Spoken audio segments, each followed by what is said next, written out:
ஆனால் நிச்சயமாய் சுவிசேஷ வாசலை கர்த்தர் திறப்பார். ஆமென். ரிபஷந்து ரியாங்கா தர எத்தனை பேர் நம்புறீங்க? தேவன் இன்றிலிருந்து நான் சுவிசேஷத்திற்கு ஒரு பாரமுள்ள நபராய், சுவிசேஷத்தை அறிவிக்கக்கூடிய நபராய் கர்த்தர் என்னை மாற்றுகிறார் என்று நம்புகிறவங்க ஒரு ஆமீன் சொல்லுங்கள். ஒரு ஆமீன் சொல்லுங்கள். சுவிசேஷம் எல்லார் மேலேயும் விழுந்த கடமை. அதை எல்லாரும் சொல்லணும், சொல்லியே ஆகணும். அதுதான் தேவனுடைய ஒரு பிரதான திட்டம், பிரதான நோக்கமே நாம் அநேகருக்கு சுவிசேஷம் அறிவிக்க வேண்டும் என்பது தேவன் இருக்கிறது.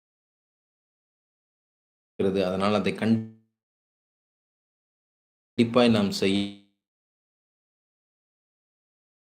வேண்டும். இரண்டாவதாக பார்க்கிறோம்,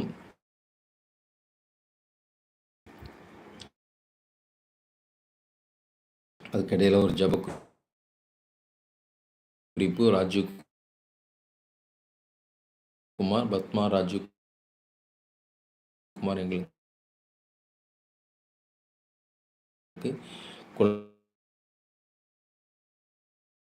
குழந்தை மரம் மற்றும் சமாதானம் மனைவி எந்த சூழ்நிலையில் மற்றவங்கிட்ட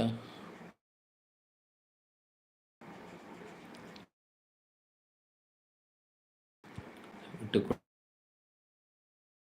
கொடுக்காம அன்போடு தேவனுடைய பிள்ளையாய் வாழவும் தேவன் செபிங்க. அருமையான என்று சொன்னது போல அருமையான ஸ்தேவான் தேவனிடத்துல மற்றவர்களுக்கு அவர் சாட்சியாய், முன்மாதிரியாய், நல்ல ஒரு ஊழியக்காரனாய் அங்கே இருக்கிறதை நாம் பார்க்க முடிகிறது. அந்த அந்த அந்த சாட்சியின் வாழ்க்கை வாழ வேண்டும் என்றால் நாம் தேவனிடத்தில் கேட்டு பெற்றுக்கொள்ள வேண்டும். ஆண்டவரே, நான் சாட்சியுள்ள வாழ்க்கை, இன்னைக்கு எல்லாம் எதுக்குள்ளாமோ தேவனிடத்தில் கேட்குறோம். கிறிஸ்துவை வெளிப்படுத்துகிற வாழ்க்கை வாழ நாம் தேவனிடத்தில் முறையிடுவோமே. ஆனால் முதல் வேண்டும் சாட்சியுள்ள வாழ்க்கை தான் அநேகரை கிறிஸ்துவின் பக்கமாய் திருப்பும். அதனால் நீங்கள் எப்பொழுதுமே ஒரு நல்ல சாட்சியை வாழணும்னு சொல்லி ஆசைப்படுங்க. கண்டிப்பாக தேவனை பிரியப்படுத்துகிற விதமாக இருக்கும். தேவனுடைய மகிமையை வெளிப்படுத்துகிற விதமாக இருக்கும். மூன்றாவதாக பார்க்கிறோம், துன்பத்தில் வலிமை பெற.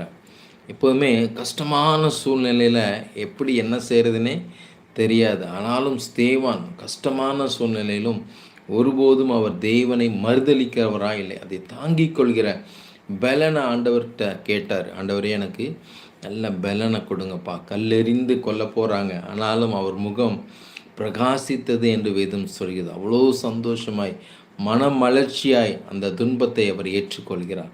அந்த அளவுக்கு மனதில், ஆத்துமாவில் ஒரு நல்ல வலிமை, நல்ல ஒரு பலனுள்ள ஒரு தேவ மனிதனாய் அருமையான புனித ஸ்தேவான் இருக்கிறதை பார்க்க முடிகிறது. ஆம் தேவ பிள்ளைகளே, மன தைரியத்தை கேளுங்க, மன வலிமையை கேளுங்க, நம்பிக்கைங்க. துன்பத்தில் சந்தோஷமாக இருக்கும்போது இதெல்லாம் செய்யலாம்.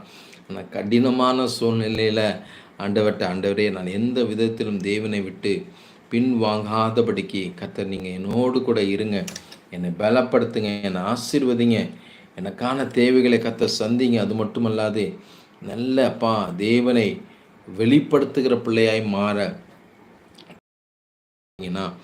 நிச்சயமாய் கர்த்தர் இந்த உதவியை செய்வார். முதல்ல நல்ல சுவிசேஷம் அறிவிக்கணும், ரெண்டாவது சாட்சியாய் வாழணும், மூணாவது கஷ்டமான நேரத்தில் டிஃபிகல்ட் தாவீது எப்படி தன்னை திடப்படுத்தி கொண்டாரோ அதே போல் தேவனிடத்தில் திடப்படுத்தி கொண்டு அதை வெளிப்படுத்துகிற பிள்ளைகளாய் மாற வேண்டும். அதை ஏன்னா இன்றைக்கி நிறைய பேர் பிரச்சனை போராட்டம் வந்தாலே உடனே பில்லி சூனியத்தை தான் யோசிக்கிறாங்க, உடனே பிசாசை தான் யோசிக்கிறாங்க. அதை தாங்கணுன்ற நம்பிக்கை அவங்களுக்குள்ளே இல்லை. அது கர்த்தர் அனுமதித்திருக்கிறார்.